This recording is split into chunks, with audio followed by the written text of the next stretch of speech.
A shootout in a Hillsboro neighborhood leaves a police officer and a suspect wounded. All of a sudden, the police said, "Get out of here immediately." The officer and suspect taken to Portland hospitals.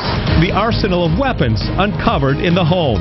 Based on the fact that he's got grenades and ammunition, we don't know what else he could have in the house. Hey, good evening. Thanks a lot for being with us. I'm Steve Dunn. And I'm Deborah Knapp. A police officer is shot after a gun battle in a Hillsboro neighborhood, and we're learning a lot about how it all unfolded. We have live team coverage tonight. K2's Bob High has more on the explosive surprise found in the home. Let's begin with K2's Meghan Kalkstein. Meghan, you've just learned the names of the officer and the suspect there.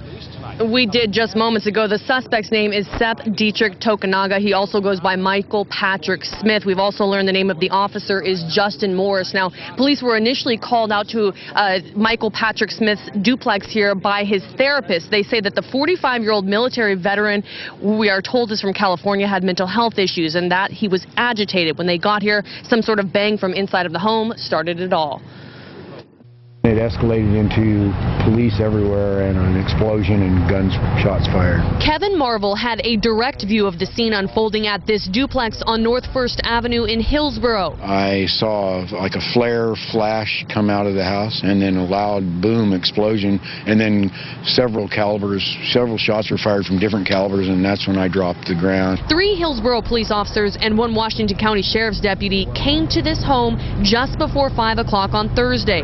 Police say the 45-year-old man inside had some mental health issues. The therapist was concerned because he had been agitated lately and wanted us to come by and do a welfare check. Police say when they arrived, they heard some kind of explosion or possibly shots fired. They contacted the suspect in the home, and that is when the shots rang out. Going inside the house, that's where we believe our officer was shot, just inside the house. Our officers then are trying to retreat and return fire, and then the subject comes out of the house, and he was actually shot just outside the house in the leg.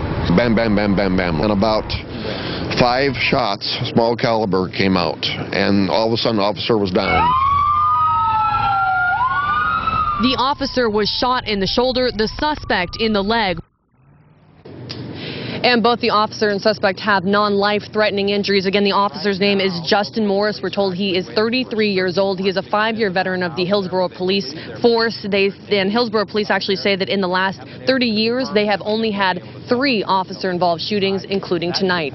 We are live in Hillsboro. Meghan Kalkstein, K2 News. Good thing nobody died in this one. Thanks, Meghan. Meanwhile, streets for blocks around that home remain closed, and a handful of homes are evacuated. K2's Bob High continues our team coverage live from Hillsboro tonight. Bob? Yeah, Deb, take a look behind me down the street here, and you can see investigators have big lights set up and a tent ready for a long night of investigation. There were concerns because authorities spotted 2 hand grenades in the home, but they don't know if they contain any explosives or are simply deactivated grenade casings. As a precaution, 2 homes on either side of the house in question, plus 1 across the street, were evacuated until explosives experts could check out the grenades and ammunition. Neighbors, meanwhile, are still trying to deal with the gunfire and investigation that shut down streets for several blocks. It's a little concerning, of course, and we've been hearing details on the news, and it seems like it was kind of an incident that could happen anywhere. So, yeah, we really don't know what to think about it until we hear more, like all the details. Investigators first had to wait for a search warrant to get access to the home. Then bomb technicians would get the chance to check for any explosives. Only then can detectives finally get in and search the home for evidence in this case. And once again, you can see that the blocks around this home continue to be closed off and will be for some time likely.